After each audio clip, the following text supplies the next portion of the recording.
श्री सद्गुरु देवाय नमः। भाइयों बहनों, संसार में सभी कार्य के लिए जीव के पास समय है, लेकिन भगवान के लिए उसके पास सबसे ज़्यादा कमी है। संसार का छोटा सा छोटा कार्य उसकी लिस्ट में होता है, लेकिन भगवत भजन का नाम आते ही वो बगले झांकता है। यह तब तक होता है जब तक आपके अच्छे दिन चल रहे होते हैं, लेकिन जैसे ही खराब समय शुरू हो जाता है तो आप ज्योतिषों पंडितों के पास चक्कर काटने लगते हैं, मगर उससे कुछ होने वाला नहीं। प्रारब्ध तो भोगना ही पड़ेगा। जब अच्छे दिन देखे हैं तो बुरे दिन भी देखिए। किसी का प्रारब्ध इतना तगड़ा होता है कि जीव डिप्रेशन में आ जाता है, लेकिन जब बर्दाश्त नहीं होता तो वह आत्महत्या जैसा घृणित कार्य करने में भी कोई गुरेज नहीं करता। हमारे सामने इस तरह के कई मामले आते रहते हैं। किसी को शारीरिक, किसी को आर्थिक और किसी को मानसिक कष्ट है। संसार में ऐसा कोई भी जीव नहीं जिसको इन तीनों में से कोई एक कष्ट नहीं हो। हमने कभी जानने का कष्ट किया कि यह कष्ट हमारे जीवन में आते ही क्यों हैं? यह केवल और केवल पूर्व जन्म के पापों का ही फल होता है। हम भगवान को दोष देते हैं कि हे भगवान, इतना कष्ट क्यों दे रहे हो, जबकि कष्ट आपको भगवान नहीं, आपके पूर्व में किए हुए पाप दे रहे हैं, जिसको हम प्रारब्ध कहते हैं। और इसी प्रारब्ध ने हमारे इस जन्म के नाते रिश्तेदारों को बनाया है। प्रारब्ध के अनुसार ही आपके माता पिता, भाई बहन, पति पत्नी, सगे संबंधी, यार दोस्त और दुश्मन बनते हैं। भगवान का इस कोई काम नहीं है इसमें। अगर प्रारब्ध से बचना है तो नाम जप का सहारा ले लो, फिर देखो प्रारब्ध नष्ट हो जाएगा और भाग्योदय हो जाएगा। कलयुग केवल नाम आधारा, यह जानते हुए भी जीव भटकता रहता है। राम नाम तो महा औषधि है, जिसके जरिए सभी कुछ पा सकते हैं, जो कि असंभव है। आज जो कथा मैं सुनाने जा रहा हूं, उससे हमको पता चलेगा कि साधक ने नाम महाराज को ही चैलेंज कर दिया, लेकिन बाद में उसका उद्धार हो गया। यह कथा गोकुल भवन अयोध्या यूट्यूब चैनल परिवार की सदस्य प्रेमा जी ने भेजी है। आज वही कथा यह दास आपके सामने प्रस्तुत कर रहा है। इस कथा को जानने के लिए इस वीडियो को आखिर तक अवश्य देखिएगा।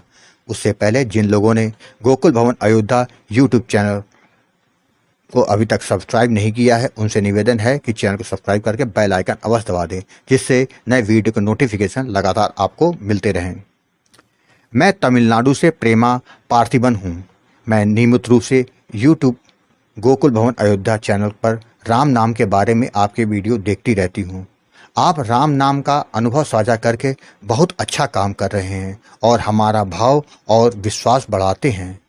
जब भी मैं उदास महसूस करती हूँ तो मैं राम नाम के अनुभव देखने लगती हूँ और मुझे आत्मविश्वास मेरा काफ़ी बढ़ जाता है। जीवन में एक आनंद सा महसूस होता है। वाकई में राम नाम में बहुत शक्ति है। मैंने उसका अनुभव किया है। मैं राम नाम के बारे में अपना अनुभव साझा करना चाहूँगी। स्वास्थ्य समस्याओं और पारिवारिक परिस्थितियों के कारण मैंने अपनी नौकरी छोड़ दी थी और गृहिणी बन गई। घर के काम काज में व्यस्त रहने लगी। कुछ समय के बाद मुझे एहसास हुआ कि नौकरी छोड़ना शायद मेरा गलत फैसला था। मुझको नौकरी एक बार फिर से शुरू कर देनी चाहिए।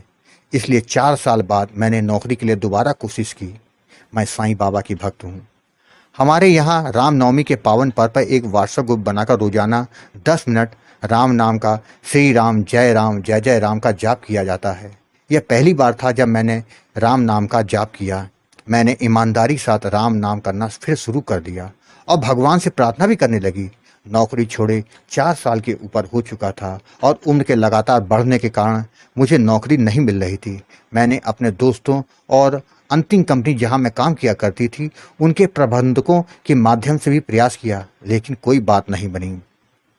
जब मैं हताश हो गई तो मैंने सब कुछ भगवान पर छोड़ दिया और फैसला लिया कि इसके बाद भगवान ही मुझे नौकरी देंगे। लेकिन मेरा राम नाम का जाप लगातार चलता रहा। मैंने सोच लिया किसी से संपर्क नहीं करूंगी। नाम में अगर वाकई शक्ति होगी तो मुझे नौकरी मिल जाएगी।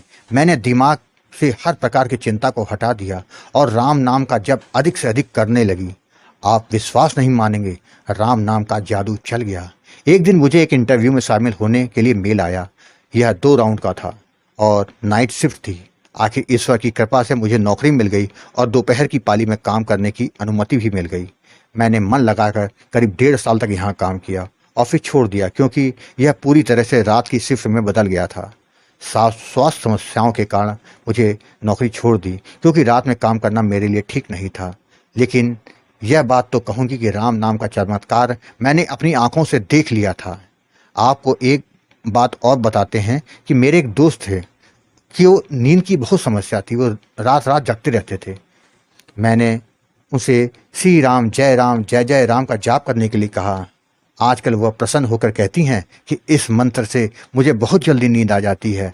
यह मंत्र मैं उन लोगों को भी बताती हूँ जो बीमार हैं, कि मुझे विश्वास है कि उनका भी स्वास्थ्य पूरी तरह से ठीक हो जाएगा।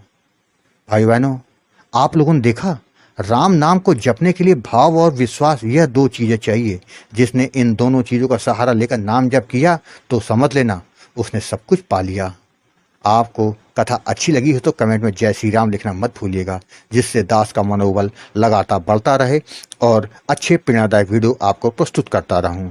आपसे निवेदन है, अगर आपके पास भी राम नाम का अनुभव हो तो उसको मेरे ईमेल या व्हाट्सएप पे भेज सकते हैं, जिस पर वीडियो बनाकर अपने चैनल में अवश्य प्रस्तुत करूँगा। ईमेल का पता और व्हाट्सएप नंबर वीडियो के डिस्क्रिप्शन में दिए रखे हैं। फिर भी मेरा व्हाट्सएप नंबर है 7905110754। जय श्री राम।